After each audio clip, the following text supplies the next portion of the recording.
Hey there, folks. Joey DeAngelis here with a new review, I guess. I apologize for my constant delays with Silent Film Saturday.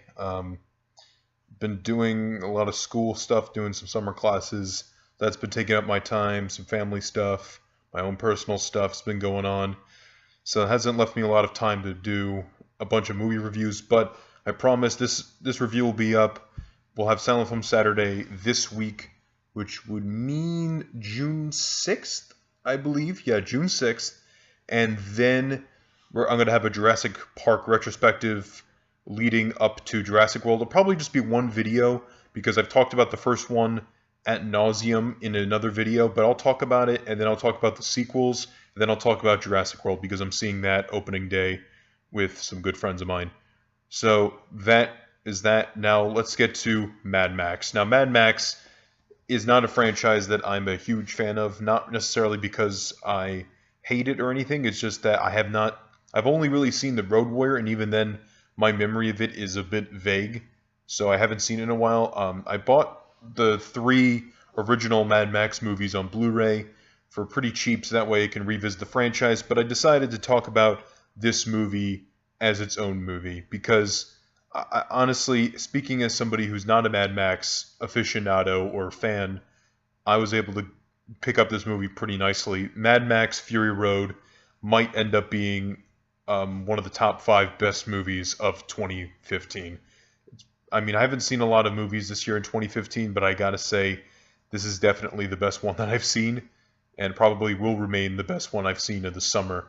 So, what's interesting about this movie is that it's had so many production problems, delays, script delays, didn't have a script at first, poor reception in like the test screenings and all that nonsense.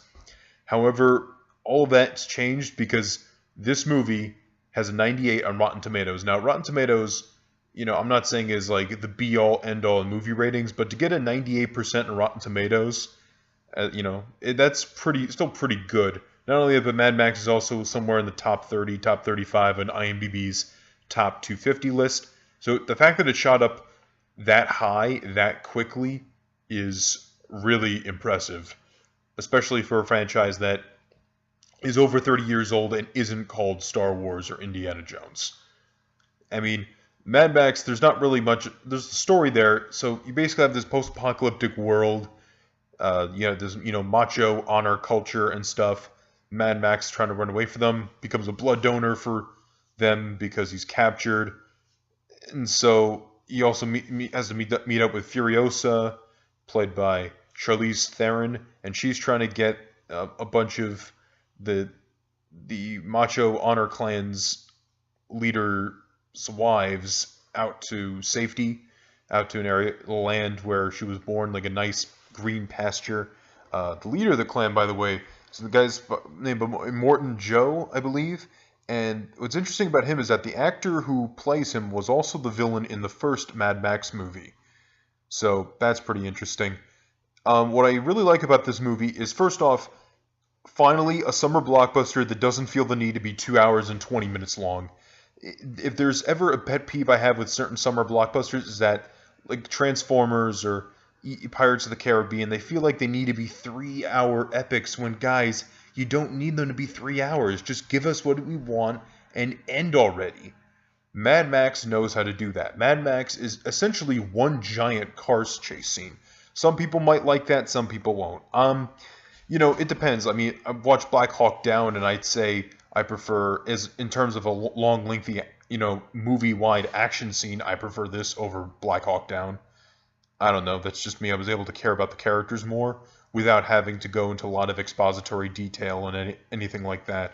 And that's what I like about this movie, too, is that, yeah, it's a big action scene, but I'm able to get the motivations and understand the characters pretty well.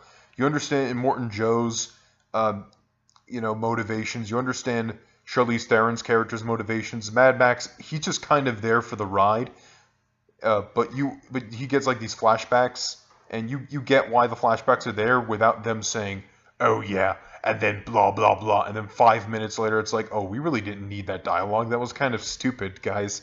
Come on, can you tried a more original way of telling that, and this movie does it well. It just kind of like flashes back and it haunts him, and without him getting into like a 5-hour monologue about how he feels. Also, you have Nicholas Holt's character in the film. He was really a big surprise for me because I've seen him in the X-Men movies as Hank McCoy Beast, and he's done a fine job, and I have to say this is his best performance that I've seen him in. He's basically this, he's part of like the honor macho honor clan, as I like to call them, and or like these the half-deads or something to that extent. You really don't need to know names as long as you can kind of get the motivations, and I'll bring that up later.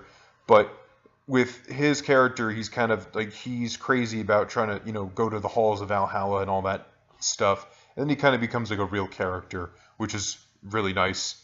And I'm coming back to the fact that we'll come back to the characters in a minute, but the action scenes are amazing. I mean, it's just insanely mind-blowing that the way the film was made. It's not only just CG, but there's a lot of practical stuff involved too. George Miller, I really appreciate your work on this movie. It's just, this movie is so impressive when it comes to that stuff alone, just looking at it. And when they use the CGI, it's used well. It's not like, usually when a movie uses CGI, they'll use CGI for basically everything because they can, not necessarily because they should. But Mad Max is just a testament to just practical stunts, but also a nice mixture of CGI. So it makes me think of like a movie from the 90s, like Jurassic Park or Terminator, where I'm watching the movie and there's some CGI in there, but there's a lot of practical stuff going on too, and it helps enhance. And the CG and the practical kind of complement each other in that sense. So now back to some of the controversies in this movie is that a lot of people complain that Mad Max isn't the main character, but the funny thing is a lot of people have told me that he's not really always the main character in his own movies anyway. So this wasn't as much of a problem, I guess. He's kind of like a man with no name type where he just kind of wanders around. Also, what people don't like about this movie is what I said earlier about like having dialogue and discussions and all that nonsense, and basically having like the monologues. And I already kind of addressed that, but this movie kind of makes me think of a silent movie in the sense that you don't need 80,000 title cards, or in the case of modern movies, you don't need 5 hours of exposition, cough cough, Christopher Nolan. Where I understand why you need exposition, but if this movie had exposition, it would have bogged it down so bad. It would have been ridiculous. It would have ruined the thing. And just knowing the basic motivations through the actions and the reactions of all the characters is ingenious. And just makes it, like I said, like a silent movie. And I believe they were saying they were going to have a black and white silent cut of the movie on the Blu-ray, which I'd definitely be very interested to see, because you didn't need dialogue in this movie. You needed maybe a couple title cards, and that's it. And when I can say that about a movie, that's pretty amazing. Like, that's just so, it's so well, there's so many things I could just say about this movie. It's just so well done. Go see this in theaters. I'm glad it's doing fairly well. It's having some pretty decent weekend holds. Just go see it on the biggest screen possible. I don't know if you should see it in 3D. I don't know if the 3D is good, but oh man, this is so amazing. And one last point I want to make, is that George Miller directed the other 3 Mad Max films. That's amazing to me that a man who's been away from this from a franchise he made famous for so long returns to it and then is able to make arguably the best installment of that franchise. That's really truly amazing. So thank you, George Miller and the crew of Mad Max Fury Road, for giving us a superior action movie experience. Might be the best movie of the year when we come to December or whatnot. It'll probably be in my top 5. So thank you guys so much for watching this video. Like I said, we're going to have a Jurassic Park retrospective later this week, early next week, and Silent Film Saturday this week will be up on Saturday. See you guys later.